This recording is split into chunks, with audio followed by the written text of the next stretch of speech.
dárúkọ ẹ má fi ṣèbínú, ẹ lọ fọkàn yín balẹ̀,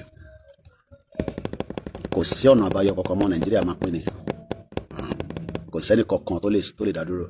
Dẹ̀ gbogbo ẹ̀yin tí ẹ̀ ń gbé rúmọ̀ pé àwọn kan ní wọ́n ní kò ní sí rally, mo ti sọ fún yín, ẹ má yẹ ká máa púṣì nárétífù àwọn Dúpọ̀ Onítìrì, òye yín nísìn. Níta gbé dání kò ń ṣiṣẹ́ òkùnkùn, iṣẹ́ ìmọ́lẹ̀ la gbé dání. Ìjọ Sunday lánàá níjọ́ 4 oṣù 5 gbogbo yín lè rí Professor Akintoye, mo fọwọ́ kàn wọ́n lára báyìí, mo make sure pé èèyàn ni bàbá Akintoye tí mo fọwọ́ kàn.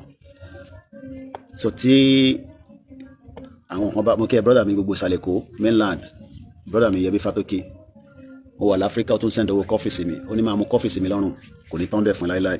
Gbogbo ẹ̀yin tẹ́ ìnáwó sí wa, ẹ̀yin tẹ́ ń gbé ẹ̀yin táwọn kan pọ̀ jókòó sínú yàrá wọn, wọ́n wá ní àwọn dry no rally in Yoruba country. Ẹni tó bá ní làákàyè tí mo mọ̀ pé gbogbo ọmọ Yorùbá ní, a mọ̀ pé àìtí gba Yorùbá country. Àwọn tí wọ́n ṣe flyer yẹn ẹni kó jáde sí àárín anywhere ní ilẹ̀ Yorùbá lẹ́ni kọ́nà flyer yẹn síta, kó dẹ̀ dúró síbẹ̀ fún 1 hour, kó dẹ̀ ṣe fídíò páwọn wà níbí báyìí. Ẹ̀rí pọ́lọ́pàá Nàìjíríà ló máa lé wọn kúrò lójú títì. Mo kí àwọn staff wa ní gbogbo ibikíbi tó bá wà, ẹ má jẹ́ kí ọ̀rọ̀ Dúpọ̀ Onítìrì, ẹ má bínú àwọn ìyá wa kan láìka máa dárúkọ ẹ̀, but gẹ́gẹ́ bí journalist ẹ má jẹ́ kí ọ̀rọ̀ wọn gbé leaflet kan láti ibì kan pé kò sí rally nílẹ̀ Yorùbá. Ṣẹ́rí gbogbo yẹn kò sọ̀rọ̀ níbẹ̀, àbọ̀rọ̀ mọ̀ yé nísìn ẹ̀kọ́lẹ̀, kò sí ọ̀rọ̀ níbẹ̀. So mo bẹ̀ wá, mo rọ̀ wá, ẹ̀yin tí ẹ like tó yẹ pé àwọn nǹkan bẹ́ẹ̀ lẹ máa ń fẹ́ lọ gbé wá, ẹ wá drop ẹ̀ sínú àwọn groups olúkálùkù wá wà nù ẹ̀, èmi náà wà ní different groups, kò necessary, kò necessary. Àwọn tó wà nílé tí wọ́n push narrative pẹ̀lú Dúpẹ́, ẹ má blame wọn, á yan pé kí country wa ti dé òun ló ń ṣe wọ́n, mo understand. Á yan pé ó yẹ ká ti wà nínú country wa òun ló ń ṣe wọ́n, but ẹ sọ fún wọn pé àìtí débẹ̀, a ṣì wà in the process. Ìdí tí mo ṣe ní àìtí débẹ̀ ni pé even the common border to border láàrin ilẹ̀ Yorùbá, láti ká sọ pé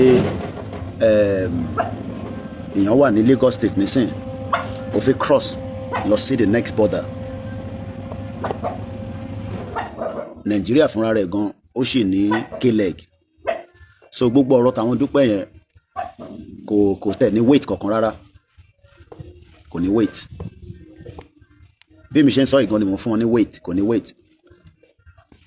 So ẹ jẹ́ kí n kọra fi sílẹ̀ bẹ́ẹ̀. Queen Momo Ọmọlára, mo fi tẹ́lẹ̀ dùmarì kí Ọlákúnlé mo kí ẹ. So bàbá mi Fatai, ẹ má ìkẹ́ni kankan distract yín, we are on the right track. Mo kí bàbá mi Johnson Kẹ́hìndé, we are on the right track and we are moving forward. À ń tẹ̀síwájú. Ọ̀rọ̀ bàbá Akintoye tí wọ́n sọ lánàá, ó ti lọ káàkiri. Kódà mo rí fídíò kan tí bọ̀bọ̀ kan náà ṣe tó sọ̀rọ̀ lé lórí. Ìtàn pè ní leader nìyẹn, ìtàn pè ní aṣíwájú nìyẹn. Mo kí Prince Engineer Bankole Agunbíadé, mo kí gbogbo ẹ̀yin ti Badagry. Níjọ́ Sunday mo kí iSyn TV, brother mi ó wà live, iSyn TV yín náà nìyẹn, brother mi dáadáa. So ẹ má yẹ kí mo kí alára pé Israel, Queen Momo Ẹ̀ṣẹ̀gan ni no going back, Yorùbá Nation, Afọlábí Káyọ̀dé mo kí bàbá mi Táíwò Mansuru. Ṣẹ́rí gbogbo ti Dúpọ̀ Onítìrì, àwọn tó ń tẹ̀lé both at home and in the diaspora, ẹ fi wọ́n sílẹ̀. Tá bá jáde wá rí difference between nǹkan tá à ń sọ àti táwọn náà wọ́n sọ. Mo ti sọ fún yín àwọn tó wà nílé bẹ́ẹ̀ náà ṣe wà nílé á yan pé kó ti gba country lọ ṣe wọ́n bọ̀ àìtí gba country wa. Ẹ ṣé gan ni bàbá mi Adétúndé Akin àlàáfíà làmọ́ yín wà, àlàáfíà lolóyè wa. Tó bá náà wọ́n enjoy Nigeria, that's fine, but àwa tá enjoy Nigeria a ní right láti call Nigeria out. And bí ṣe sọ fún prof lánàá, ọdún 5 la fi pin Nigeria mọ́lẹ̀ láti create awareness that they create yẹn ó generate ọ̀pọ̀lọpọ̀ ọ̀rọ̀ jáde. Bẹ́ẹ̀ ni Aṣáyé Bankole, mo kí gbogbo èèyàn wa látòǹdó dé Ọ̀ṣun, mo kí gbogbo àwọn home based media wa, àfojúpa ẹnì kọ̀ọ̀kan rẹ, mo kí àwọn diaspora media náà. Sherry, the situation is right clear, ó clear gan. Ṣàfẹ́ Nàìjíríà àbá àfẹ́ ṣẹ̀rí àwọn tó náà wọ́n fẹ́ wọ́n gbọ́dọ̀ lè argue kí ni Nàìjíríà, because Nigeria to exist for 100 years plus. Àwa dẹ̀ ti prove pé the existence of Nigeria yẹn ó ní comma, ó wà questionable. In tó bá dẹ̀ wà questionable, pé kí nǹkan wà questionable, mo kí bàbá mi Ajáṣẹ́ Peter, tí nǹkan bá ti wà questionable ó ti di dandan pé a gbọ́dọ̀ lè find out kí ni nǹkan tó fi wà questionable lé lórí. Nigeria is questionable to Biafra, Odùduwà, Hausa, Ìjọ, Tiv, Kanuri àti gbogbo ẹ̀yà tó bẹ nínú ẹ̀. Ilé òun sọ̀rọ̀ Ọbásanjọ́ ló máa make a determination bóyá Nigeria máa pín. Gbogbo àwọn yẹn ọ̀rọ̀ àná ni. Tinubu ni president, Akpabio ni senate president, a ní Ìbíkúnlé Amósùn ni senator kan l'Ábẹ́òkúta, mo kí bàbá mi Táíwò Mọ̀súrù lẹ́ǹkan sí. Ṣẹ́rí gbogbo yẹn in tó ti ní question mark lórí, a fi mọ reason tí a ṣe gbọ́dọ̀ wá solution sí. Bàbá mi Jimoh Razak ni White Lion, many of those people saying they want Nigeria are Fulani, and no, ẹ má ká sọ bẹ́ẹ̀. The population of Ọmọ Yorùbá tó sì fẹ́ Nigeria is still also in a high percentage. They want a working Nigeria. They want a Nigeria that works. Kí yàn kọ́ máa send a request, àlègbé ní kankan wọlé. Mo kí brother mi Mutiu Adérọ́jú, mo kí bàbá mi Ismaila Eniola. Those Yoruba, Good Lover TV, mo kí àwọn tán náà wọ́n fẹ́ Nigeria, whether Yoruba tó wà ní abroad àbí Yoruba tó wà nílé. Èyí tó wà nílé ẹ ṣì máa calculate nothing less than give and take, and I'm trying to be very moderate. Though taba put sí wọn tó allow direct and indirect discussion lórí gbogbo mainstream media, lórí gbogbo radio platform, a lè convince àwọn numbers tí mo fẹ́ sọ yìí. Tí nọ́mbà yẹn ò bá dẹ̀ tó bẹ́ẹ̀, ẹ lè bá mi fi sí comment section pé kò tó bẹ́ẹ̀. Taba sọ pé a ní 60 million Yoruba people nínú Nigeria lénìí.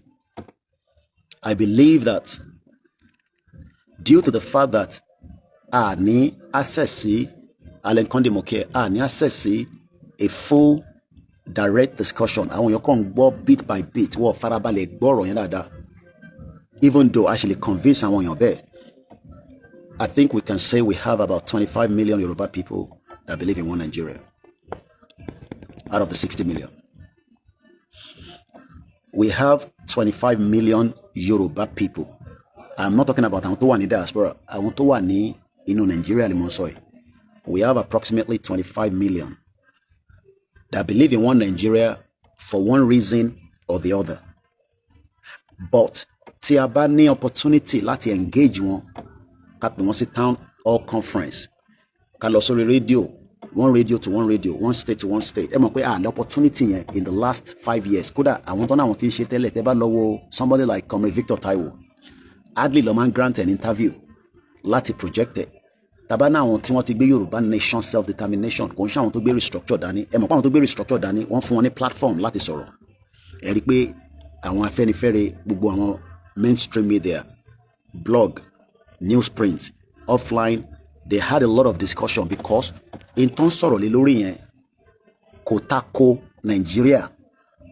so wọ́n fún wọn ní platform láti fi máa sọ̀rọ̀ nípa restructure, but àwa nísìn wọ́n fún wa ní platform láti fi engage ọmọ Yorùbá 25 million yẹn láti lè jẹ́ kó mọ ìyàtọ̀ láàrin a restructured Nigeria and an independent Yoruba country.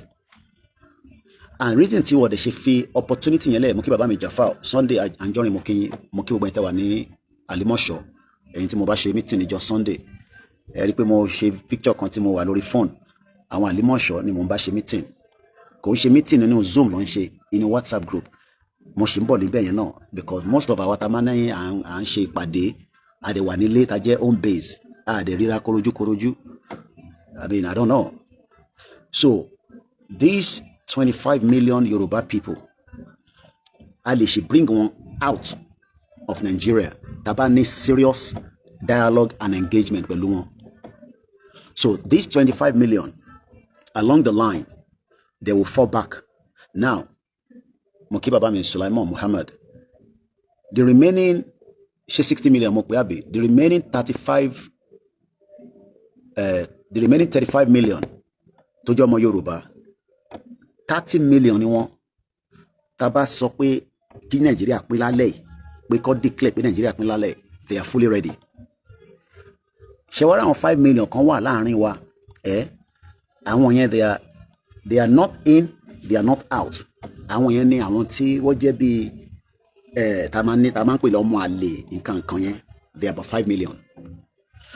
What we have done in the 5 years, mo sọ fún bàbá nígbà tí mo wà lọ́dọ̀ prof ní àná, whether a Yoruba man tó sọ̀rọ̀ nípa Yoruba nation tí kò sọmọ́ lẹ́ni, ẹ má blame wọn, olúkálukú ló lè take it. Ìyá kan pè mí lálẹ́, kódà kọ́ọ̀lù wọn ló wọlé ní just about almost 3 hours ago. They were part of the movement, but after a while they were developing a lot of high blood pressure, so we pull back. But kò ṣe pé wọ́n ṣe mọ́. What we have done in the 5 years, and I'm not talking about this platform, gbogbo platforms, àti àwọn tó ti lọ, àtàwọn tó ṣe mọ́, àtàwọn tẹ́ wò pé à ń sọ̀rọ̀ pa fẹ́ ṣe rally, wọ́n sọ̀rọ̀ lé lórí and all that, àtàwọn tó jẹ́ media tó wà nílé tó ń sọ̀rọ̀ against ẹ̀, àtàwọn tó sọ̀rọ̀ against ẹ̀. Ìta ti ṣe ni pé a ti challenge question mark tó wà lórí Nàìjíríà yẹn. Mo kí ẹ sister mi Tunu, Banki Grandma. A challenge ẹ̀ débi pé Nàìjíríà wá bẹ̀rẹ̀ sí ń bẹ̀rù gbogbo wa. Ẹni tó dẹ̀ jẹ́ kí ọ̀rọ̀ Nàìjíríà àtàwa kó jẹ́ kí ọ̀rọ̀ yẹn tó kó boom, òun Olóyè Ìgbòho.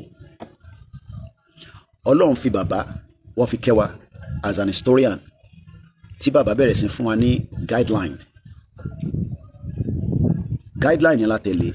Bọ̀ nígbà tó lóye wọnú póun náà fẹ́ràn Yorùbá, òun kọlà, ìlà òṣè parẹ́, kò síbi tó bá lọ láyé wọ́n máa béèrè pé ìlà tó kọ yìí ọmọ olówó nìyẹn, á ní ọmọ ilẹ̀ Yorùbá lòun. Ó nífẹ̀ràn ẹ̀, ó darapọ̀ mọ́. Ọ̀rọ̀ yẹn wá challenge àwọn olóṣèlú.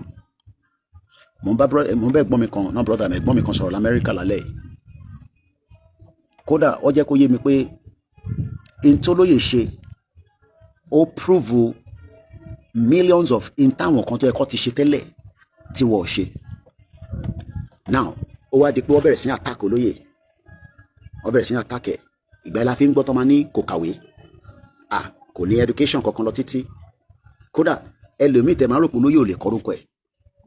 That is how gullible they are. Ẹlòmíì máa tẹ̀ rò pé kò lè kàn kankan.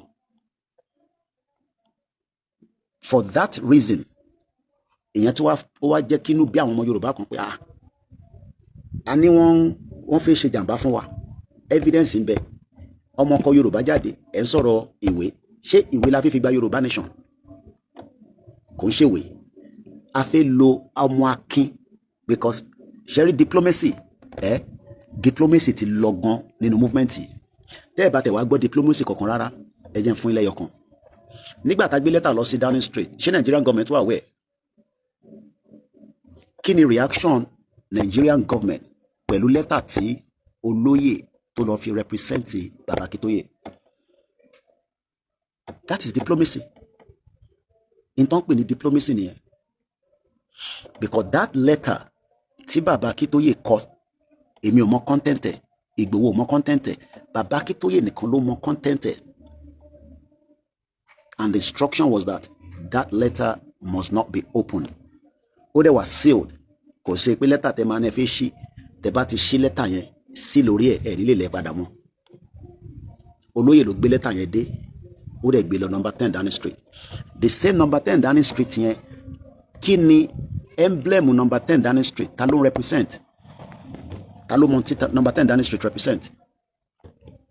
Mo kí bàbá mi Tajudeen Ibrahim, mo kí ẹlẹ́ẹ̀kan sí ìtùnú, mo kí gbogbo ẹ̀yin tẹ́ ń support wa.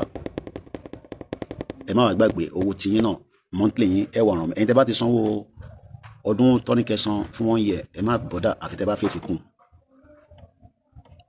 Àní pẹ́ lórí programme torí mo fẹ́ lọ fẹ̀gbẹ́ lélẹ̀, bọ̀kẹ́ má ṣàlàyé má rí mi ò la ṣe jáde. Lẹ́tà tá gbé lọ fún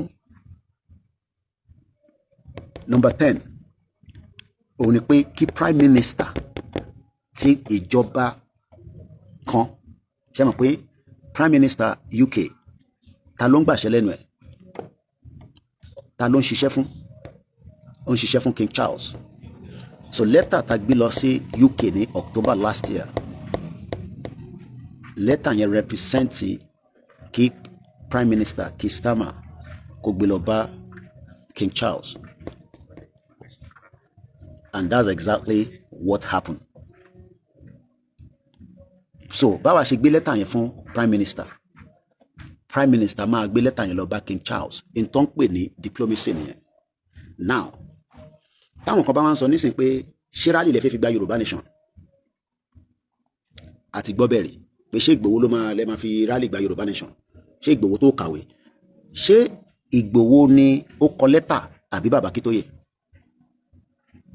The letter served as direct physical notice of Yoruba nation self-determination, pé orílẹ̀-èdè yìí fẹ́ jáde kúrò nínú Nàìjíríà. Mo kí brother mi Yorùbá ìṣọ̀kan, mo kí bàbá mi ẹ̀gbọ́n mi Fatai Ogunribido, mo kí world media, mo kí gbogbo alẹ́ kan sí. Ṣé rí mo dúpẹ́ pé UK ni mo gbé. Tó bá jẹ́ pé Amẹ́ríkà ni mo wà tá à ń ṣe Yorùbá nation yìí, probability wá pé mi máa relocate lọ sí UK, màá lọ máa gbé ní UK. Living in the UK, wọ́n ń pè kíní kan ní opening a communication line or opening a communication conversation. In that one, your fẹ́ mọ̀ ní sí ni pé ṣé King Charles lẹ́tà tá gbé lọ bá wọn ṣó ti communicate pẹ̀lú bàbá Akíntóyè? Wọ́n ń pa àwọn kankan ní confidential. Let me just put it this way as an example. King Charles nísìn tó o bá fẹ́ communicate padà sí bàbá Akíntóyè pé okay, even though on a normal diplomatic level, because a return address wà nínú lẹ́tà yẹn, which is the standard format. Tó bá kọ lẹ́tà sí èèyàn either through email o máa fi address tiẹ̀ sí, nítorí pé o fẹ́ jẹ́ kọ́ okay, mo mọ̀ pé wọn náà ni o mẹ́yọ̀ kú iṣẹ́ takuntakun brother mi, kò ní sọ ẹ̀ kò ní rẹ̀ o, ọlọ́ọ̀ni fà rẹ̀ díẹ̀ mọ́lẹ̀. Ṣé rí brother mi Abiodun George Bokin, ṣé rí communication tí a open ní October ó tún lọ sí another level. Now mo fẹ́ sáré mú reaction government Nigeria. So táwọn aráàlú bá ń sọ pé àwọn ò mọ̀ pé Yorùbá nation ń bọ̀, federal government ó wà aware pé Yorùbá nation ti ń bọ̀. Federal government ṣe kí ni? Ó wà aware pé Yorùbá nation is coming. Mo ń bọ̀, mo fi lọ mú the reaction jáde. We delivered that letter. This was the reaction. Ṣé rí àwọn tó ní ṣé rally lè fẹ́ fi gba Yorùbá nation, rally ló fẹ́ endorse the final part of Yorùbá nation, because diplomatic part of Yorùbá nation has already been completed. But diplomatic Okintan is still an ongoing. But tá bá jókòó pé a fẹ́ gbọ́n kan tí King Charles fẹ́ return padà. King Charles ti mọ̀ nísìn pé bàbá Akíntóyè ti trigger question mark tó wà lórí Nàìjíríà tí àwọn generation ní King Charles tí wọ́n establish tá fi ń pè ní 1914 amalgamation. Ẹ farabalẹ̀ kẹ́gbọ́ bíbá yóò journalist lẹ́mbà 27 years ni mo fi gbé ní UK. Ẹ lọ Google bọ̀bọ̀ kan tó ń pè ní Alistair Campbell, mo follow ẹ̀ bí bàbá òun ni communication line Tony Blair nígbà tí Tony Blair wà lórí oyè nígbà tí mi dé ní 1998 Tony Blair ṣe wọlé 1997 ẹ tí mo tẹ́ ń bá fa wàhálà mo ní máa ṣàlàyé Yorùbá nation fún ẹ ṣẹ́rí gbogbo àwọn àbàtì nǹkan kan yẹn àwọn yẹn mọ̀ ti tọ́ kò sẹ́ni tó mọ̀ pé Yorùbá nation ti dé because a ti trigger question mark tó wà lórí Nàìjíríà pẹ̀lú àwọn tí wọ́n kó wa papọ̀.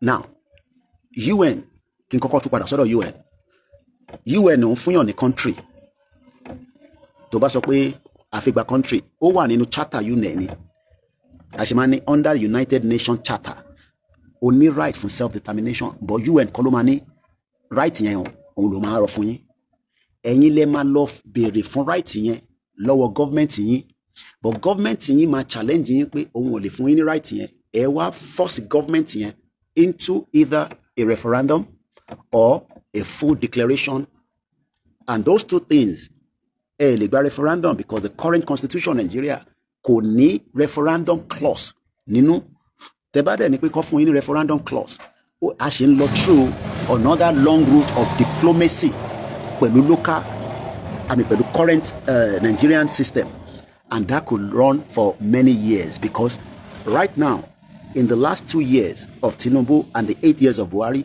kò sẹ́ni kankan nínú wọn tó gbé ìgbésẹ̀ pé kó fi full stop sí constitution tí wọ́n sọ fún wa pé constitution yẹn is a military dictat. Gbogbo lọ́ọ̀yà ló mọ̀ ẹ báyìí kìtì lọ síbẹ̀ yẹn mo fi padà sórí UN UK Yorùbá nation our rally. So ẹni tó bá wá ní ṣe rally la fi gba Yorùbá nation no ó ń ṣe rally la fi gba Yorùbá nation in ta fi gba Yorùbá nation àti trigger already pẹ̀lú UK which is the letter àti trigger àfikúrò ní Nàìjíríà àti trigger yẹn ká tó gbé lẹ́tà lọ ní October màá sọ àwọn reaction yẹn mo ti open ẹ wà lórí phone mi bíbá a ti lọ sọ fún United Nations pé indigenous people kan wà nínú section kan nínú Nàìjíríà kí làwọn clause tí UN fi mọ̀ kẹ́ tó lè lọ bá UN sórí ilẹ̀ ibi tí mo wà nísìn ilẹ̀ kan ní bíbá ilẹ̀ yín ò gbọ́dọ̀ wà nínú ìlú tẹ́lẹ̀ wà yẹn tẹ́lẹ̀ fífi claim ilẹ̀ tí yín káwọn kan tó máa ní dispute lórí ẹ̀ ìbéèrè tí mò ń bi àwọn tó ń argue pé ní right ni pé ṣé dispute wà lórí ilẹ̀ wa báwa kọ́ la ní ẹ dá mi lóhùn ṣé dispute kankan wà lórí ilẹ̀ wa ta ní lọ́wọ́lọ́wọ́ nísìn ẹ má wọrí nípa àwọn area kan ta máa ń sọ pé bóyá àwa la ní àwa kọ́ la ní ìyẹn kọ́ ni mò ń sọ èyí tó jẹ́ section tiwa nínú Nàìjíríà kódà kọ́tẹ̀ sọ fún wa pé àwa kọ́ la ní gbogbo Kogi state okay àwa kọ́ la ní gbogbo Kwara for argument sake ni mò ń sọ nísìnyí o but ṣé dispute wà láti Kwara dé Lagos state lórí ilẹ̀ wa ṣé àwọn ọmọ Ìgbò ń bá wa dispute lórí ṣé àwọn Haúsá ń dispute lórí ṣé aláwọn ẹlòmíì tó ń jà lórí ilẹ̀ yẹn pé àwọn làwọn ní ilẹ̀ yẹn yàtọ̀ sáwọn tó fi jagbà lọ́wọ́ wa tá à ń pè ní Fúlàní so since tí kò ti sí dispute a ní case gbé lọ sọ́dọ̀ United Nations pé a fẹ́ lọ another clause ni pé ilẹ̀ tẹ́ ń sọ pé ẹ fẹ́ lọ yẹn àwọn ẹ̀yà tẹ́jọ wà ń bẹ̀ yẹn ṣé èdè kan náà lẹ́jọ́ ń sọ lórí ilẹ̀ yẹn mo ń sọ pé ní Kano ní Katsina ní Sokoto tá bá wo gbogbo ibi tí mo dárúkọ láti Kwara wá sísàlẹ̀ ṣé èdè kan náà lájọ́ ń sọ yes dialect wa yàtọ̀ but the general language tá bá máa sọ nísàn ní èdè Yorùbá ó di méjì these are the clauses tí United Nations expect pé gbọ́dọ̀ present fáwọn ó di méjì ṣé culture wa jọra wọn yes tó bá bímọ ní Kwara wá sọmọ lórúkọ lọ́jọ́ mẹ́jọ tó bá bímọ lÉkòó wá sọmọ lọ́jọ́ mẹ́jọ tó kù bá kú ní Kwara tó jẹ́ Muslim wá sin níjọ́ yẹn táyè bá gbà wọ́n tó kù bá kú ní Ọ̀yọ́ tó jẹ́ Muslim wá sin ní ọjọ́ yẹn tó kù bá jẹ́ Christian wá ẹ̀ǹbẹ̀mẹ̀ àbí kó gbé sínú mọ́ṣúárì títí di bíi 30 days 20 days wá ṣe that means we are doing the same thing we are running the same pattern of culture tí bá wọ aṣọ òkè nísìn tí bá dé Èkìtì àwọn tó wà lÉkìtì mọ̀ pé aṣọ òkè ni mo wọ̀ ó di mẹ́ta language èdè ilẹ̀ culture àti ní mẹ́tẹ̀ẹ̀ta yẹn now báwo la ṣe wá fẹ́ gba ìlú yẹn since tí ìlú kan run lọ́rọ́ at the moment tó ń pè ní Nigeria because Nigeria is still a country tó ń run whether àwa fẹ́ lọ àlọ́ Nigeria ṣì ń operate àwa fẹ́ wá stop operation Nigeria kí tiwa lè wá padà sórí ẹ̀ gẹ́gẹ́ bó ṣe wà tẹ́lẹ̀ before the 1914 amalgamation. Ìyẹn làwọn kan ṣe máa wá ní Ìgbòho lè ṣe Ìgbòho ló máa wá no eléyìí ò ń sọ̀rọ̀ Ìgbòho because Ìgbòho is just one out of the many Yoruba people tó kóra wọn jọ tó náà wọn fi lọ. Ìgbòho ló lọ present letter but òun kọ́ ló kọ letter. That letter tá gbé lọ is one out of the many diplomacy between us àwọn tó kọ́ tó join wa together and to let them pass the message back to the federal government. Now, ẹ jẹ́ ká wo reaction after that letter. What are the reaction? Mo kí gbogbo ẹlẹ́nkan sí. Punch newspaper, October 15, 2024. Yoruba Nation, UK didn't endorse Sunday Igboho's petition. Arise News, British High Commission, Sunday Igboho's letter to the UK Prime Minister holds no Mofeshini Mumbo. This is Arise News, and this was 15th of October 2024. British High Commissioner, Sunday Igboho's letter to the UK Prime Minister holds no weight. Hold on, lórí ibẹ̀ yẹn. The British High Commissioner ó represent UK ní Nigeria ni. Àbí? Nígbà tá trigger letter. Ṣé mọ̀ pé nígbà tá trigger letter, British High Commissioner sọ kankan. I mean, throughout the time tá máa fi ń ṣe campaign wa, tá máa ń káàkiri ní London, even though pé wọ́n rí wa lójoojúmọ́, wọ́n ṣe bí ìgbà táwọn rí wa. Ṣé mọ̀ pé for many years tá fi ń ṣe campaign wa nínú London, mo tún fẹ́ sọ the difference between rally tá ti ń ṣe ní London àti tá ṣe l'October. All our rallies, we shout, we do this, we do that, and there is nothing between the British High Commissioner talking or even the federal government responding. Which must respond the federal government fún yín. Now, ẹ jẹ́ ká ka bí British High Commissioner ṣe sọ, màá wá ṣàlàyé fún yín. UK government doesn't concern itself with petition concerning the sovereign affairs of another country, the British High Commissioner to Nigeria noted. And gbogbo ilẹ̀ rántí image tí a yà níwájú number 10 Downing Street. I'm sure most of you remember that image.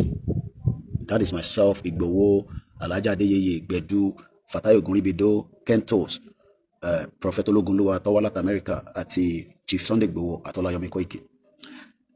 This photo that was taken in that door is also an historical picture that has sent a message to the global world. You see the door. That door represents UK. Whether we went inside, whether we stood outside, that door, nígbà tí Baba Akintoye bá decide at the point pé ká jáde fún rally, Emma, take note, this picture will be picked by CNN, Al Jazeera, and many of them, because many of them are aware. Okay, brother me, Babatunde ni gbogbo White Hart Lane, Àlàáfíà ni mo wà. This image will pop up again. Let's go further. The British High Commissioner to Nigeria, Dr. Richard Montegori, has described the letter submitted by Mr. Sunday Adeniyi Adeyemo, also known as Sunday Igboho, a Yoruba Nation self-determination activist at 10 Downing Street, the United Kingdom Prime Minister Office, as of little significance. Mo like òyìnbó yẹn. Àwọn kí n máa like àwọn òyìnbó ńláńláńlá. Ntí ẹni tó ń represent UK láì Nàìjíríà, ó ní lẹ́tà táwa gbé wá bá àwọn kò ní significance. Let me first tell you, it's just an ordinary civil servant. Ẹ mọ̀ tán pè ní civil servant. Arákùnrin tó sọ̀rọ̀ yìí, civil servant ni. Bó ṣe wà yẹn, taxpayers tèmi, òun ló fi ń san salary ẹ̀ ní Nàìjíríà. Gbogbo ayé tó ń jẹ Nàìjíríà lọ́wọ́lọ́wọ́ nísìn, taxpayers tèmi àtẹ̀yìn tájọ wà ní UK is just a bloody civil servant. Bloody civil servant. Ṣé rọ́rọ̀ tó ń sọ yìí, ó kọ̀ fi ń pẹ̀tù sí Nàìjíríà lásán ni. Because number one,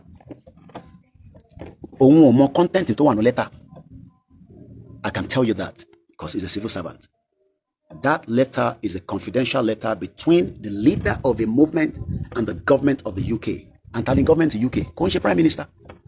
The government of the UK is King Charles, because King Charles ló ń pàṣẹ. Ẹ lọ wo ó sì jáde lénìí. Wọ́n ṣe 80 years anniversary of V-Day. Ẹ mọ̀ pé ẹ bá lọ wo image yẹn, ẹ rí ó wà lórí news. So when the British High Commissioner that ṣe rally many times, èyí tó wà ń bẹ prior before this, òun ló ń pè ní Katrina Lang, tá a máa sọ pé kùkùté, gbogbo wọn náà wọ́n rí wa. Why tó ṣe wá jẹ́ pé gbàtà gbé lẹ́tà lọ wọ́n ní kò wá significant? Because wọ́n ní bíyàn bá ṣubú, wọ́n tágbàlagbà bá ṣubú abojú wẹ̀yìn, tọmọdé bá ṣubú á máa lọ síwájú. Because we went back to the drawing table. Yes, anybody can get access to number 10 Downing Street, but ó tún ní protocol. Yeah, tó bá wà ní UK, tó bá mọ where, you can have access to do what we have done. But what we have done to get this letter to 10 Downing Street is part of the diplomatic route to exit Nigeria. What is left now is for us to now pull the structure down by coming out for the rally. So rally kọ́ la fi gba Yoruba Nation. Fẹ́yìí tẹ́ ń béèrè pé ṣé rally la máa fi gba Yoruba Nation? Nah. Kò ṣe rally la fi gba Yoruba Nation. Èyí tá a fi gba Yoruba Nation, òun ni diplomatic dialogue. Dialogue kan ṣì máa tún wá jáde. Ẹ mọ̀ bí dialogue yẹn máa ti jáde. Sherry British tó sọ pé is as little significant. Nígbà tí airline wọn tó bá lè gbé èrò láti Èkó lọ sí UK nítorí pé títì ti wà block. Because ẹni tó fi lọ wọ flight nígbà tí títì bá wà block back to back ní gbogbo ilẹ̀ Yorùbá. That is of little significance yẹn. Àwa mọ̀ pé ó wà significant because tí bá ní ká block títì ní London, wàá kó gbogbo wa lọ sí prison, wàá dẹ̀ fún wa ní bail, wàá náà fi dànù. Britain ò ní any right níjọ́ tí bàbá tiwa tó jẹ́ leader wa bá ti ní ká jáde kó wá sọ fún wa pé ẹ padà wọnú ilé. Ṣé ọ̀rọ̀ mi yé yín? Mo kàn fi jẹ́ kí ẹ lè fi mọ understanding pé this is the final straw to break the camel, the back of the camel tó ń secure Nigeria tó ń pè ní Britain. It is the final straw. Bí Britain bá ṣe wà affected, a máa affect gbogbo country tó link mọ́ Nigeria, because even títí tí o bá tẹ wà block, if you have 1,000 people on the street of the southwest, just 1,000, do you know how many logistics that British businesses are operating within Nigeria, directly or indirectly? Temo, those businesses will be impacted. And this is what we need to go out and prove to British, or Britain rather, that it's significant at accept, even though I am telling you tonight, in Ojokano, is just an ordinary civil servant. Protocol don't follow. Kini protocol? Nigeria, ema dagbo olóhùn àti bàbá Akíntóyè. Mo kí mo sí mi káàbọ̀ sórí ìkànnì wa. Má dá wọn lóhùn. Sórí lẹ́tà tó gbé lọ yẹn, petition lásán ni kò tẹ̀ ní value, kò ní impact. Àwa ò sọ pé kò ní impact. Àwa lọ send the message tó ti ní question mark pé ṣé lóòótọ́ ni country ní Nigeria? Because ẹni tó kọ lẹ́tà, Ìgbòho kọ́ ló kọ lẹ́tà. So yín tẹ máa argue pé Ìgbòho kàwé, ẹni tó kàwé ló kọ lẹ́tà, ló draft ẹ̀. Òun ló ń pè ní bàbá Akíntóyè. Ìgbòho ló lo ọmọ akin táwa mẹ́rin náà àwa márùn wọ́n tẹ̀kẹ́ mi mọ́, because journalist lèmi, so èmi ní access láti wọ 10 Downing Street. Ìgbòho, Ológunlúwa, Alhaji Adéyẹyẹ, Fatai Ogunribito, Kentos, Gbẹ̀du, èèyàn mẹ́fà. Èmi ni mo ṣe ẹnì keje, but èmi ò journalist lèmi, ID card tèmi lèmi fi wọlé. What we are going to prove now is that Mokia Yoruba Space TV, brother mi, banki gbogbo àwọn tí ó wà lọ́dọ̀ ilon. What we want to prove now, because program mi mo fẹ́ kó ju 1 hour lọ, àdẹ̀tífẹ́ 1 hour, mo fẹ́ panu ẹ̀. What we are going to prove to Britain, because Britain gangan ni our main concern, ó ní pé we have given a letter out in October last year. Follow up to the letter to lead us out is to bring our people out to also testify and confirm. Not the 60 million will accept what I'm saying. mo ti sọ fún yín pé 25 million Yoruba people will be against this outing tàfi jáde fún rally, give and take. The remaining 35 million, 30 million already, 5 million àwọn tó fi dàrú. Nínú 30 million yẹn, you are not going to get the 30 million to go out at the same time. Wàá fi fojú wọlé, ṣé tòótọ́ ni, ṣọlọ́pàá ò ní mú mi, ṣé kò ń ṣe pé Koiki tí wà lọ sí wàhálà, ṣé Igboho máa wà ń bẹ̀. I was asked that question during the meeting in Alimosho, pé ṣé Igboho máa wà nínú rally. And what I told them is that is a security question. Torí Igboho kọ́ la ṣe fẹ́ gba Yoruba nation. Torí Baba Akintoye kọ́ la ṣe fẹ́ gba Yoruba nation. Gbogbo wa fẹ́ gba country wa nítorí pé it is a stolen identity, stolen culture, stolen language, and we want to return it back as a stand. So, if you are one of those also saying, ṣé Igboho máa wà nínú rally, tá a bá rí Igboho àjáde, Igboho kọ́ la ṣe fẹ́ jáde fún rally. A fẹ́ jáde fún rally nítorí pé ẹ̀tọ́ wa ni pé a lè gba country wa, but wọ́n ń fúnyàn nínú paper, o kò lè sọ pé o fẹ́ gba country nínú paper. O gbọ́dọ̀ lọ prove ẹ̀ ní ilẹ̀ yẹn, so a fẹ́ prove ẹ̀. The numbers of the people that came out for the Yoruba rally in London was disappointing. Tó bá jẹ́ pé àwọn GO wọn ló fi wá, torí pé wọ́n fi gba miracle, èrò akún níbẹ̀. Because àwọn yẹn náà wà lára àwọn obstacle tó jẹ́ ọmọ Yorùbá diaspora. Tó bá jẹ́ pé àwọn olórin ló fi wá kọrin, wá síbẹ̀. But wọ́n ṣì ń rí pé àwọn ní any reason láti sọ pé kí Nàìjíríà kó pín. For whatever reason. Àwa tí a bá jẹ́ 1,000 la bá jáde, a ti endorse letter Baba Akintoye yẹn, and Baba Akintoye has the right to declare Yoruba nation, and that's the end of Nigeria. Adija there. But it will eventually be the final straw. So ẹ má ní pé gbogbo Yorùbá ló máa jáde fún rally. What we need is that endorsement from the 1 million, 1,000, 500, 300, 10 million. Níjọ́ tí Baba Akintoye bá ti ní ká jáde, táwọn èèyàn bá ti lè jáde sí títì pé a fẹ́ gba country wa, that has endorsed every communication letter àti tí Baba Akintoye sọ fún mi àti tó sọ fún mi, tó ti send sí gbogbo country lágbàáyé, èyí tèmi mọ̀, tí mo rí, tí mo witness, tí mo lè sọ, òun ni ti UK. Àwọn mi tó sọ fún mi, I can't tell you. Èmi tó sọ fún mi, mo mọ̀. But pé taba ní a fẹ́ lọ endorse our out of Nigeria. Now, àwọn kan máa bẹ̀rẹ̀ pé, kí ni Tinubu máa wá ṣe? Tinubu lè ṣe kankan. Kò lè ṣe kankan. Because Tinubu kọ́ ló so wá papọ̀. Ṣé wọ́n ti bí Tinubu nígbà tó so Nigeria papọ̀? Was Tinubu alive when Nigeria was joined to it? Even Baba Awolowo gan, ọmọ kékèké ni Baba Awolowo. Ó dàpọ̀ dẹ̀ tí Baba Awolowo gan sẹ́. Tó bá dẹ̀ tí Baba Awolowo. So don't argue stupidly. Ìwọ tó bá jẹ́ ọmọ Yorùbá láti máa sọ pé ṣé rally lè fi gba Yorùbá nation. No, we are coming out to prove it that what was amalgamated, whether it has expired, whether it has not expired, it is now due to be returned back to how it was. The challenges that you will engage with is, Tabani Kajade nisin, ẹ wo reaction some of the protests today, lórí ọ̀rọ̀ Darkman, kò ṣe Darkman. Àwọn ọlọ́pàá jáde, wọ́n máa wo reaction ni wa. Tó bá rí pé ẹ lọ́lé ni, kí ló ṣẹlẹ̀? Normally protest gbogbo Nigeria báyìí ní everywhere ti quiet nisin, only to jáde láàárọ̀ la.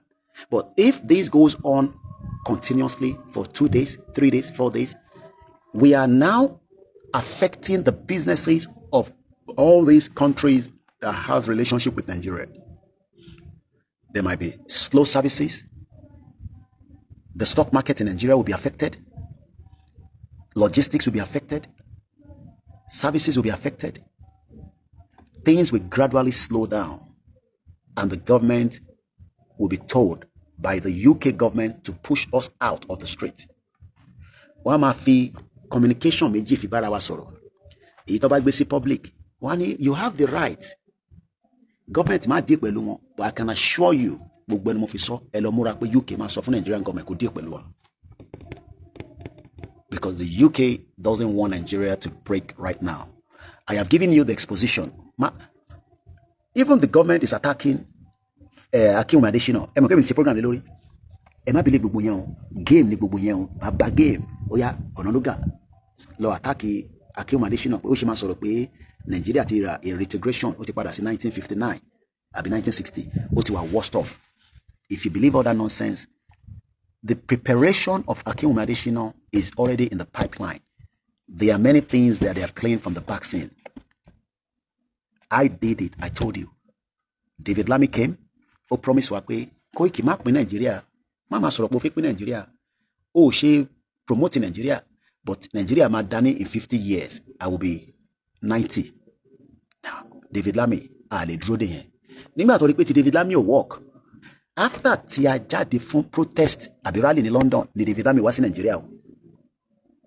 Lẹ́yìn yẹn ló tún gbé Akinwumi Adesina wá. Now, let's go back to this letter.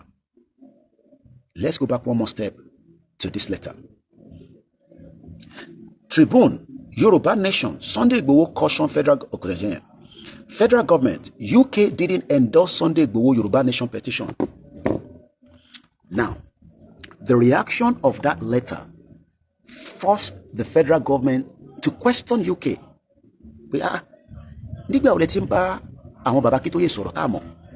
Because government wants to know who we are talking to on the ground.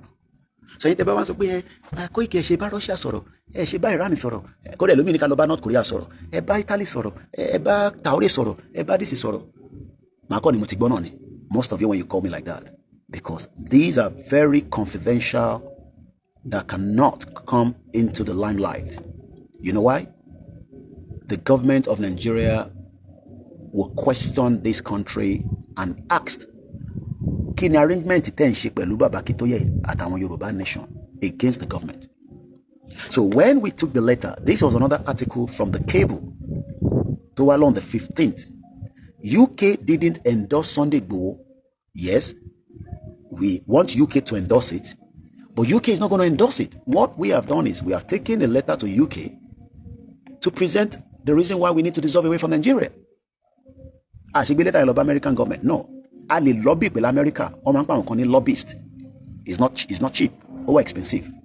We don't have that kind of money. Yes, we should have that kind of money. But when those that want to fund it, we say, mọ kí ni ẹlòmíì wonder pé kí ni agenda Yoruba Nation. Ṣé tá bá gbà ṣó máa dàbí bí àwọn ti Tinubu government tó ń ṣe lọ́wọ́lọ́wọ́ nísìnyí, àwọn yẹn wà skeptical. So àwọn tó lówó gidi, alẹ́ tó lè gbé $1 million sílẹ̀. Anthony Joshua lè fún wa ní $1 million. Kò ní mọ̀ pé òun fún wa lówó chicken change ni. But they're not going to give you that money because one kizo àwọn yẹn as part of Project Nigeria. Àbíkẹ́ dábìrín kizo ẹ̀, ó yá wà lọ dọ̀bálẹ̀ fún Buhari. Buhari ti lọ yá ọmọ Yorùbá ló wà bẹ́ẹ̀ nísìnyí wà dọ̀bálẹ̀ fún Tinubu. So don't expect anybody to come and help us. We need to be out there to help ourselves, whether we are large in numbers or we are small in numbers. We have done very well up till now. UK, again, this is the image that many of you must have seen before. The image of Igboho delivering this letter. The federal government says the UK did not endorse the petition by Sunday Igboho, an activist popularly known as Sunday Igboho. Igboho has submitted a petition to the UK government on behalf of Professor Adebanjo Akintoye, the leader of the Yoruba Nation movement. The content of the petition is not known. So báwo wá ni Dr. Richard Montigero, the British High Commissioner, is now saying that that letter or that visit is insignificant. You don't know the content of the letter, so why are you saying it's insignificant? Because mo kí bàbá mi Benjamin Adoma tẹ ṣe gan ni fún owó tẹ fún wa pé ká fi kún owó iṣẹ́ tá ń bá lọ, mo mọ lórí o, ẹ ṣe gan ni. Èmi àti wọn sọ̀rọ̀, ẹ má bínú pé mo lè pè nígbà tí mo lọ́dọ̀ bàbá mọ́, ó ti di ẹ̀mọ́. I promised I was going to call you, but I couldn't anymore. Ẹ má bínú sí mi. What I'm trying to explain tonight is part of the key question. Ṣé rally la máa fi gba Yoruba Nation? No. Ìta fẹ́ fi gba Yoruba Nation ti wà ní UK already, àti submit letter. Àti fún UN ní letter. And many countries that I don't have to tell you, but èyí tí Buhari officially tí mò ń kà tó wà ní orí social media, òun ni pé UK. Then ṣé UK ní value ju àwọn tó kù lọ? Yes, because UK ló join Nigeria together. America kọ́ ló join wa together. Canada kọ́ ló join wa. France kọ́ ló join wa. Ìlú tó join wa láti lọ gbé letter bá. Shoma endorse it. We would have loved them to endorse it because we can have good relationship and we pray to have it in the near future. But for now, and this is just my personal opinion now, this is not the opinion of our leaders. If we come out for this rally and there is evidence pointing out that some of the weapons that the government will use to attack us has come from the UK, directly or indirectly, I will leave the rest to my stomach. You know why I said so? Gbogbo tí government fi bá Biafra jà ní 1967, UK ló supply majority of it. Ọmọ Yoruba, we are going towards the same route now. At 2025, we want to leave Nigeria. The UK doesn't want Nigeria to break. The question then is, are we going to be confronted by the government with the backing of the UK government behind? Yes. Will that stop us from coming out? No. Britain colony lenye. Nigeria is just a name that was given to us through this amalgamation that we have now asked to be dissolved. So just to summarize before we go,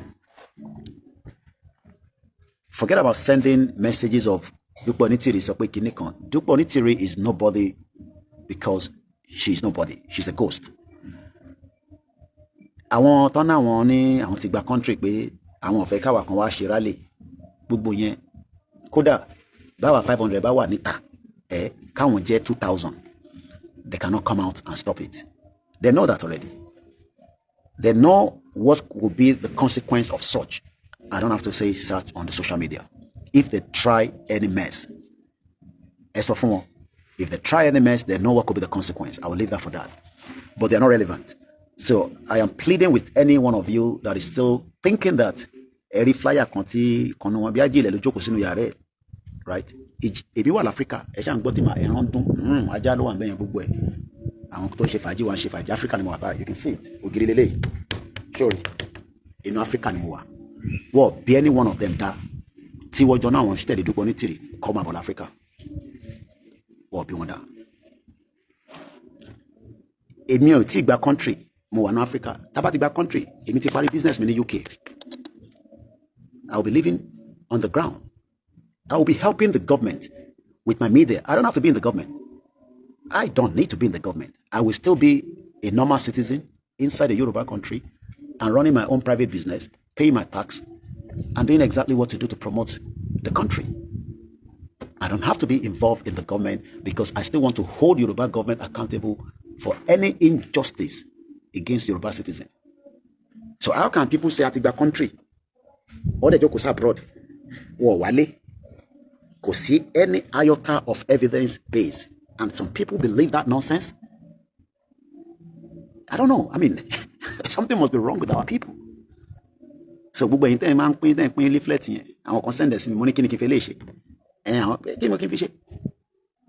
have days, weeks ahead of us for a special announcement that wants to determine our life. You are worried about people that are ghosts, that has no relevance within the space of Yoruba land. Ṣé wọ́n mọ ìjìnlẹ̀ tó èmi ni nínú Nàìjíríà lẹ́ni? Ṣé mọ̀ pé fídíò tí mo lọ ṣe pẹ̀lú Baba Akintoye ni gbogbo èèyàn ń lò ní Nàìjíríà nísìn? Sahara ti gbé, àwọn mídíà tó kù ti gbé, at least blogger mẹ́ta wọ́n ti lò that video. That shows that I have been able to prove to ẹ̀yin ọmọ Yorùbá pé we have a leader. Ẹ̀yin ò lè wálé for whatever reason. Èmi ti wálé, journalist ni mí, self-determination activist ni mí, campaigner ni mí. A core Yoruba that believe in this movement. Am I scared? I'm not scared. I am on the ground because this is the right thing to do. To ban jà fún kankan, o kò lè jókòó abroad forever. At some point, àwọn kan ti wálé bẹ́ẹ̀ náà dáadáa. Ìyẹn kan wá jókòó sórí YouTube.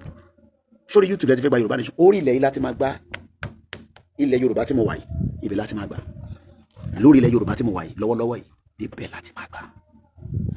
Ẹ fọkàn yín balẹ̀.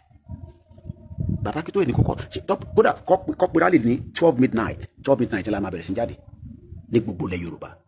Kọ́pẹ́ láàárọ̀ níjọ́ tí Baba Akintoye bá ti jáde tí wọ́n ti ní ẹ̀yin ọmọ Yorùbá o ẹ jáde ká lọ béèrè fẹ́ tọ́ wá má tún náà lọ wá nǹkankan into bá ti nílé sórí aṣọ ogun ẹ̀yẹn tó ti rẹ̀ dáadáa yẹn gbèsàbẹ́ wọṣọ Yorùbá nation lé máa bọ̀ níta o láṣọ ogun Bible gbé dání Quran gbé dání defila tó bá ní bó láṣọ Yorùbá nation aṣọlé tó bá ní gbé jáde bó jẹ́ wọn nìkan ló bá jáde ní Òṣòdì wallahi tallahi simo billahi lazilawa tó bá fọwọ́ kàn ẹ́ lóṣòdì gbogbo bí tó bá ti fọwọ́ kàn ẹ́ yẹn wá rí bá wèrè àwọn ọmọ Yorùbá gbogbo ẹni mo fi sọ fún yín ẹ fọkàn balẹ̀ ariwo máa ta yáyá ariwo máa dún ní gbogbo ilẹ̀ Yorùbá tó bá fọwọ́ kan ọmọ Yorùbá kan kó jáde ń pariwo pé Yorùbá nation ládùúgbò ẹ̀ tó jẹ́ òun nìkan tá a bá gbọ́ pé wọ́n kọ̀ fún pé ẹ̀rá rìn lára ẹ̀ pé bí a torí pé kódà tó bá lọ́jọ́ mẹ́ta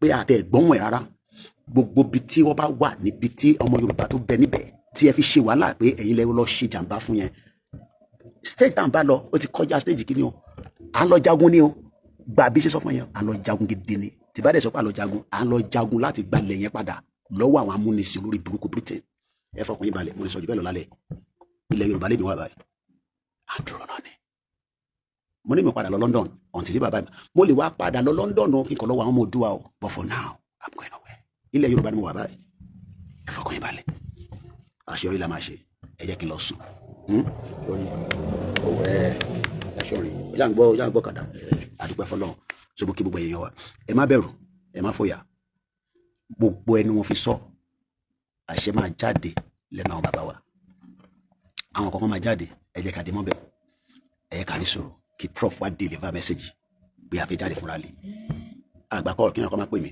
àgbà call I'm going to bed tí prof bá ti nìkan jáde níjọ́ yẹn ni kò ti mọ̀ pé kò sí ìbẹ̀rù fún mọ́ àwọn message kan wà tí prof máa gbé àṣẹ lé wa lọ́wọ́ gbogbo àwa mídíà ká máa sọ fún yín má jẹ́ kí n sọ yẹn fún ẹ nísìn jẹ́ kí prof kọ́kọ́ jáde ọlọ́pàá ilẹ̀ Yorùbá àbájá sójà àbájá àní weapon tàfi fìjà but àfi tó ń pè nílẹ̀ Yorùbá àfi dúró lórí ilẹ̀ wa orí ilẹ̀ yẹn lèmi wà báyìí nísìn orí ilẹ̀ yẹn la fi dúró lé lórí ọ̀rọ̀ yẹn la máa san ẹ má wà gbàgbé YSDM ẹ dàwọ́ síbẹ̀ ẹ̀yin tẹ́ fẹ́ ran bàbá Akíntóyè lọ́wọ́ àti gbowó pé bàbá àwa ní £50,000 a lè gbé fún yín báwo lẹ ṣe fi gbowó yẹn káwa bá ṣe máa gbé fún yín kẹ́ tètè ṣe àwọn nǹkan tẹ́ fẹ́ ṣe àwọn ẹ fẹ́ ṣe vest ẹ ṣe fìlà fẹ́ oúnjẹ fáwọn èèyàn ni medical ni so we are still in the need of many of you to support these people ẹ pè mí máa connect ní pẹ̀lú wọn tẹ́ bá serious ni máa pè mí tó bá serious wọn fún gbòó nọ́mbà ìgbòho ń ṣe tẹ́ máa pè mí pé a fẹ́ bá gbòho sọ̀rọ̀ ìyẹn kọ́ là ń sọ tẹ́ bá ti serious pé fi fún wa lówó gidi àfọwọ́ politician o ṣe mo kí gbogbo alẹ́ nǹkan sí ẹ jẹ́ ká lọ sùn we are on the right track ilẹ̀ Yorùbá ni mo wà báyìí ọ̀ràn yẹn la máa sùn má wálé gbogbo yẹn story for the God ni àwa ti délé báyìí officially. My people Iléyá Yorùbá dey show no going back.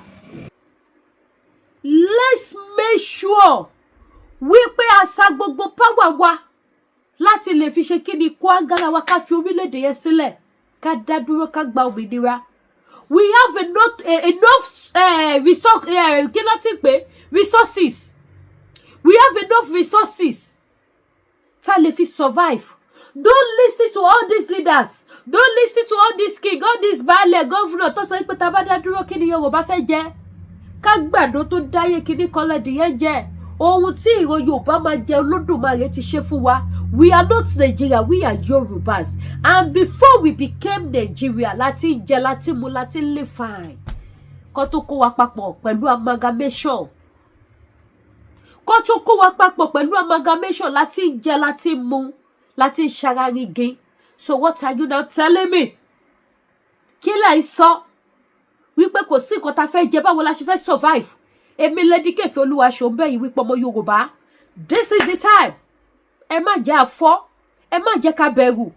Gbogbo nǹkan tó bá dọ̀la, ẹni tó wà ní in charge what is it called? Ministry of Health. Tẹ́ bá máa gbọ́ ti yẹn náà, ẹ gbọ́ pé gbogbo ògùn tó kówó fún wọn wípé kí wọ́n rà sí gbogbo general hospital, gbogbo maintenance tó ní kan ṣe sí general hospital àwọn náà ti kówó jẹ. Kò sẹ́ni tí ò ń kówó jẹ Nàìjíríà. Kódà aláta tó bá fi sí post ní Nàìjíríà yóò kówó jẹ. Ogun ayé Nàìjíríà ni, àmì Nàìjíríà ni, ègún Nàìjíríà ni. You become Nigerian politicians, you become thief, wá kówó jẹ.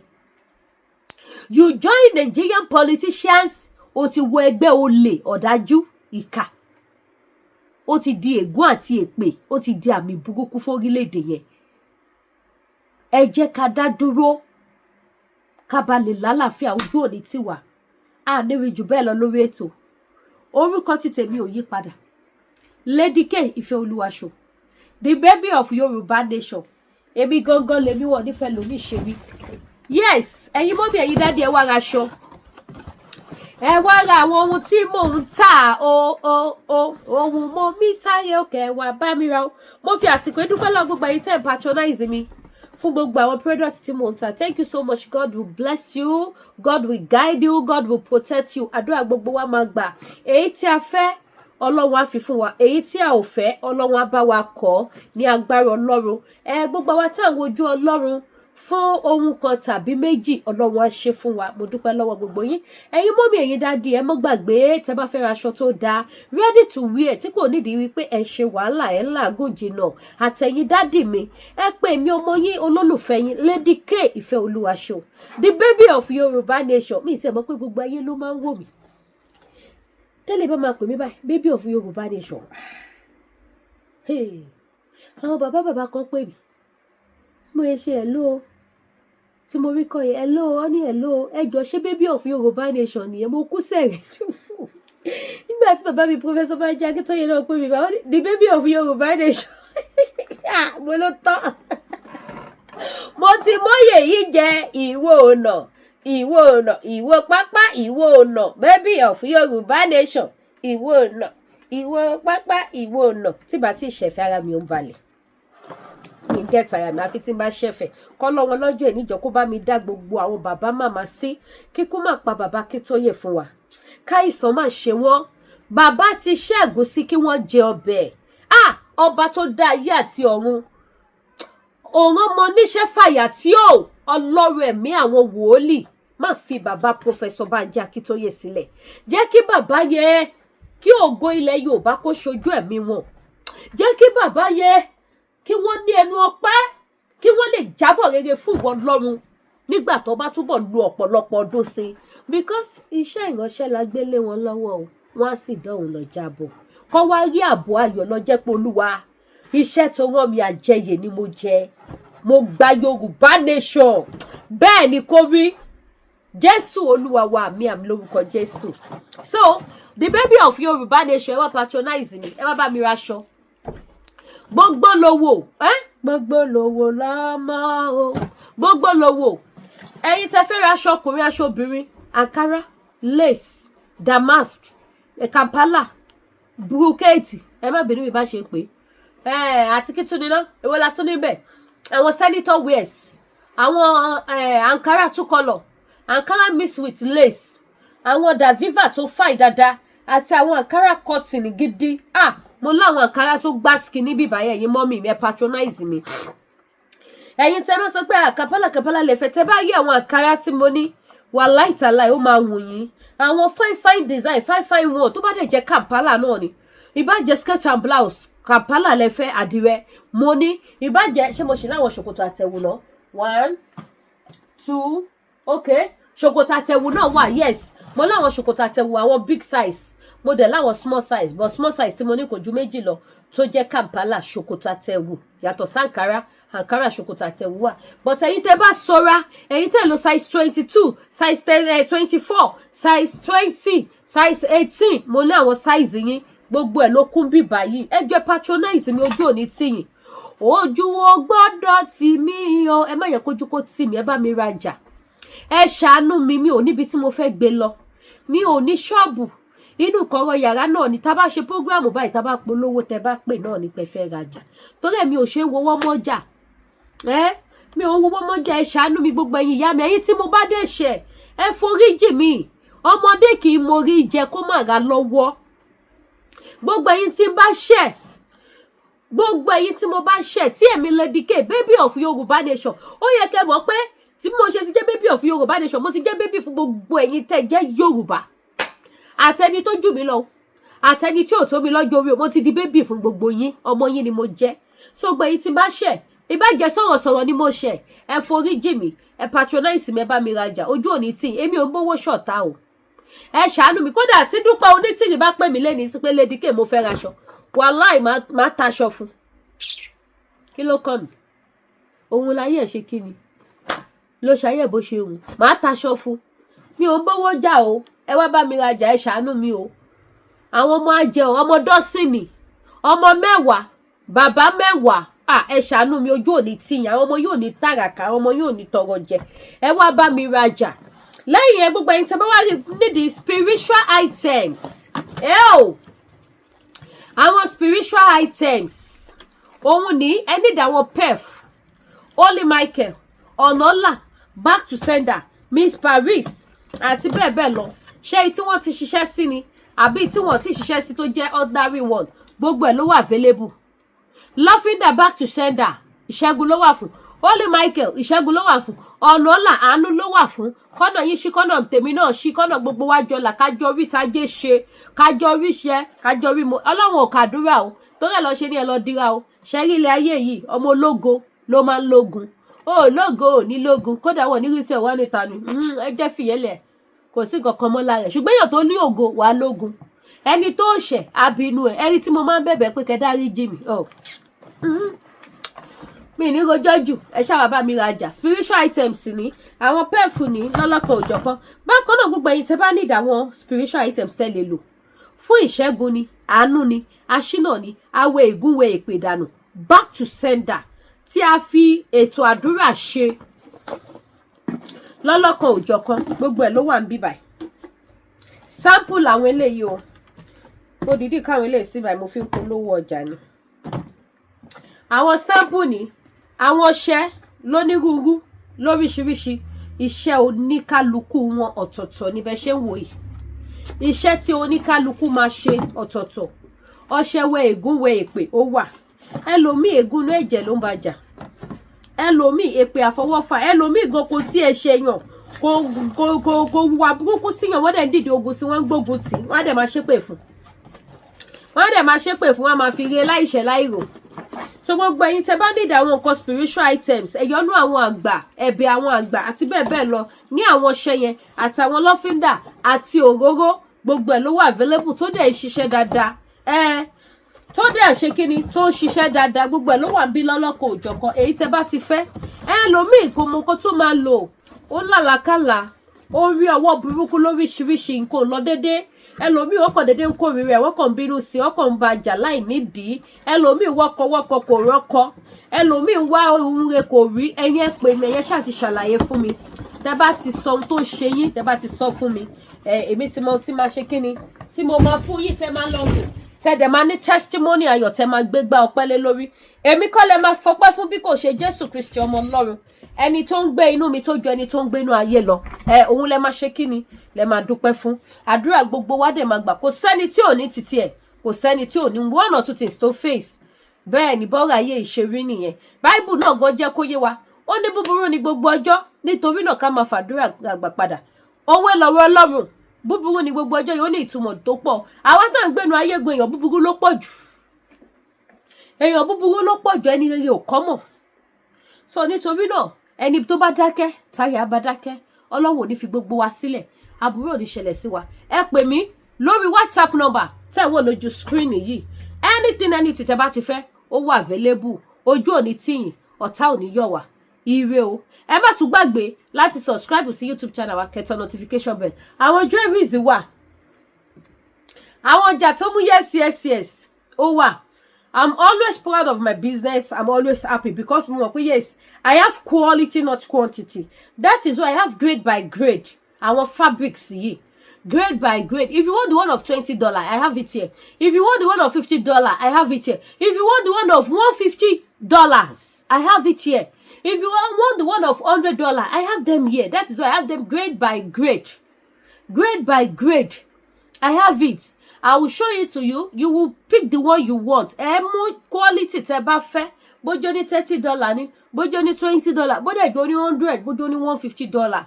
You will pick your choice. And ẹ má wá gbàgbé pé even the one of $20, ẹni tẹ́ bá sọ fún ni wípé $20 ni mo dẹ̀ ra gown tí mo wọ̀ yìí, òun ló máa believe.